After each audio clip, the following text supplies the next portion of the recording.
Olá pessoal, como vão todos e todas? Regressando aqui ao canal para mais um comentário sobre a questão da revisão da vida toda do INSS, esse julgamento que está aí no STF, há alguns anos já, vem se alongando aí.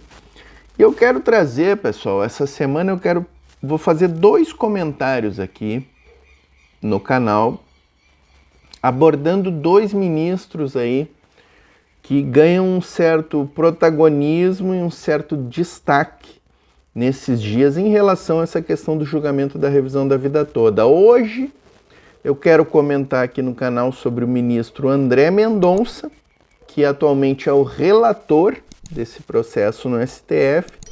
Ele assumiu a cadeira do ministro Marco Aurélio, que era o relator originário do feito.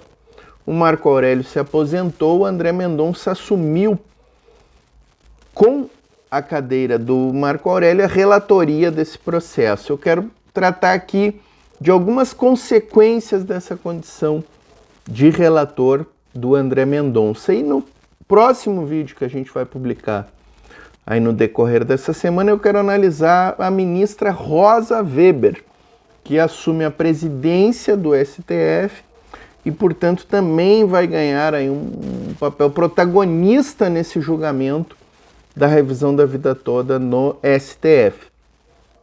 Quero pedir para vocês, pessoal, para quem ainda não está inscrito no canal, que se inscreva, que ative o sininho para receber as notificações dos próximos vídeos e nessa condição você inclusive vai receber a notificação desse vídeo da Rosa Weber que será publicado aqui no canal e de outros. A gente tem publicado aí vídeos diariamente aqui no canal com questões do direito previdenciário, realizado algumas lives. Também deixem já a sua curtida aqui, pessoal. Aqui é um canal do YouTube, você sabe que é a curtida aqui, a curtida que você deixa que impulsiona os vídeos aí. Quem não está inscrito ainda no nosso grupo de WhatsApp, está aqui em cima o QR Code aqui do nosso grupo de WhatsApp. Dirija aí a sua câmera ou acesse o grupo de WhatsApp pelo link que fica aqui na descrição. Mas assim, pessoal, o ministro André Mendonça, por que eu resolvi gravar esse vídeo aqui trazendo algumas minúcias, não só sobre o ministro André Mendonça, mas também com a condição de relator do André Mendonça nesse processo. Eu gravei um vídeo algumas semanas aqui no canal, no qual eu abordei a questão da gente não ter preocupações com o André Mendonça em relação a essa condição de relatoria dele no feito. Por que eu disse isso? Pela decisão que o STF tomou numa questão de ordem trazida pelo Alexandre de Moraes no mês de maio. O ministro Alexandre de Moraes trouxe uma questão de ordem relativa aos pedidos de destaque no plenário virtual. Só para a gente recordar, esse julgamento da revisão da vida toda, ele estava já definido com 6-5 a favor dos aposentados, quando o ministro Nunes Marques, indicado pelo Jair Bolsonaro, deu um cavalinho de pau, deu um duplo twist carpado e 23 minutos antes do julgamento encerrar no plenário virtual, pediu o destaque, levando esse julgamento a estaca zero, a um reinício agora no plenário físico. Pois bem, naquele momento, assim que houve esse pedido de destaque, reinou uma grande preocupação, porque o André Mendonça exatamente assumiria a vaga do Marco Aurélio, que tinha votado a favor dos aposentados, feito a relatoria a favor dos aposentados. Então nós perderíamos o voto do Marco Aurélio e o governo, o INSS, ganharia esse voto do André Mendonça. Com essa questão de ordem do Alexandre de Moraes, a prevalência do voto do ministro que se aposentou no julgamento do plenário físico presencial. Então, hoje, a realidade material hoje desse julgamento é que nós temos 1-0. Os aposentados estão ganhando por 1-0 com o voto do Marco Aurélio, esse que prevaleceu. E mais do que isso, o ministro André Mendonça não terá voto nesse julgamento, no plenário físico.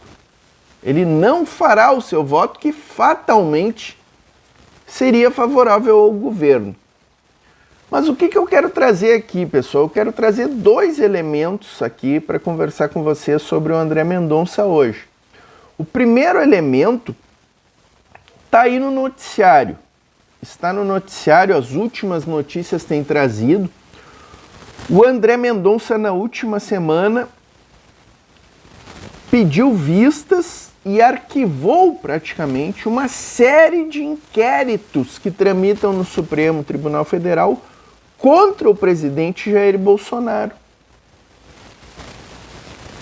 E o que eu quero dizer trazendo isso, pessoal? Eu quero dizer literalmente, diretamente, que o ministro André Mendonça está lá no Supremo Tribunal Federal para defender os interesses pessoais do Jair Bolsonaro e os interesses desse governo que aí está.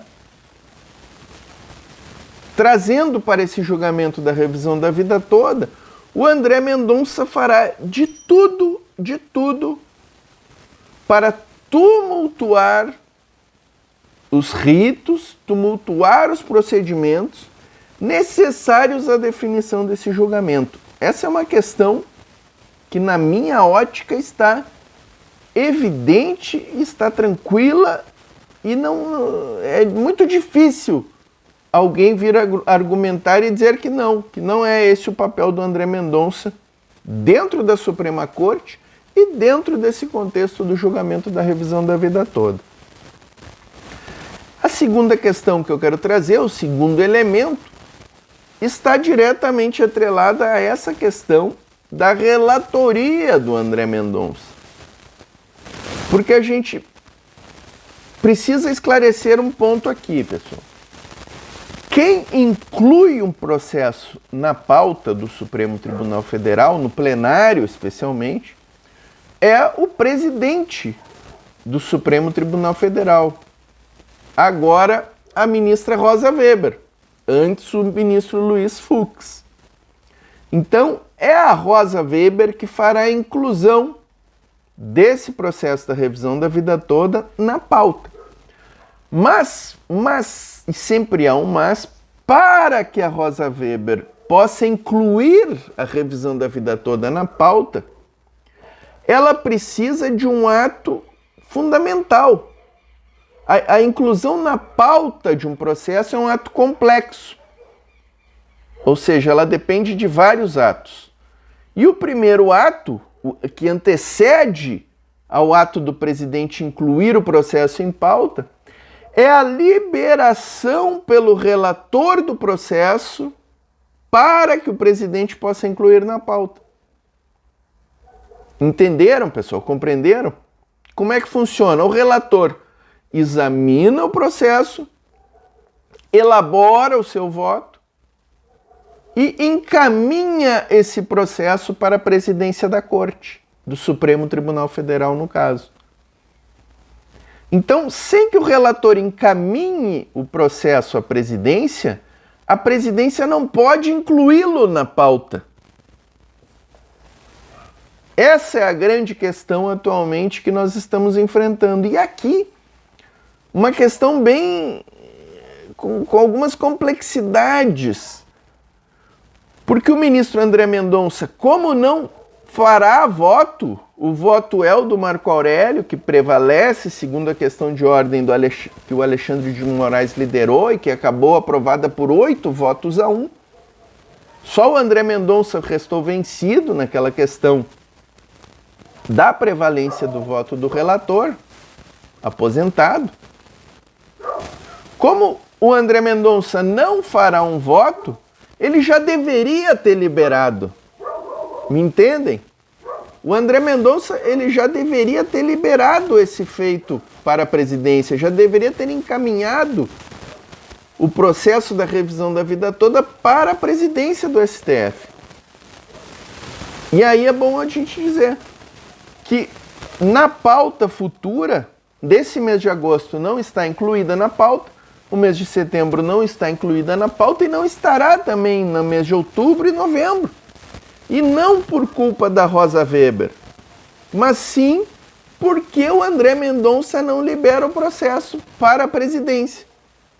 Essa é a grande questão atualmente, pessoal. Atualmente, quando você se perguntar por que não está na pauta o julgamento da revisão da vida toda, não adianta culpar o Luiz Fux, que saiu, e a Rosa Weber, que está entrando agora na presidência. Nós precisamos culpar o ministro André Mendonça, que é o relator, que está com o processo no seu gabinete e que não libera para a presidência incluir na pauta, mesmo sem qualquer utilidade desse processo estar no gabinete do André Mendonça. Ele só deveria estar no gabinete do André Mendonça para que o André Mendonça fizesse o seu voto. Mas como ele não fará voto, esse processo não deveria estar no gabinete do André Mendonça, definitivamente. Então, pessoal, eu ouso dizer aqui, e até sugerir aos meus colegas que integram o processo, que estão advogando nesse processo, ou como parte, ou como amicus curiae, que ingressem com alguma medida, ou com mandato de segurança no próprio Supremo Tribunal Federal, para que esse processo seja remetido à presidência.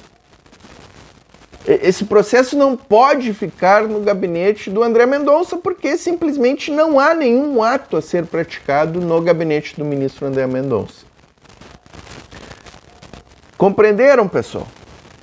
Eram essas as reflexões que eu queria trazer hoje aí sobre essa questão do julgamento da revisão da vida toda. Espero que tenha sido útil, pessoal. Inscrevam-se no canal, ativem o sininho para receber as notificações. Entrem lá no grupo de WhatsApp, que será uma satisfação para nós. Um abraço.